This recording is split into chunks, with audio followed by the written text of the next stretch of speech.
Hi, it's Steve. Today we'd like to show you how to replace the grate set on your gas range. It's a really easy repair. Let me show you how we do it.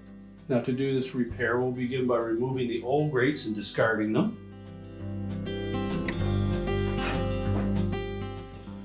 Now, when installing the new grates, verify that the little rubber feet are firmly in place, and then carefully set them on the cooktop.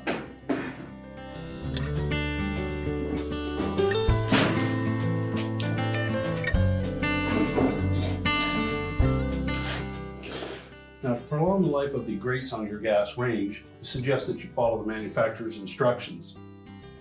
This particular model suggests that when cleaning these surface grates, you use a mild abrasive cleaner and a plastic type scratch pad, or you can wash them in your dishwasher.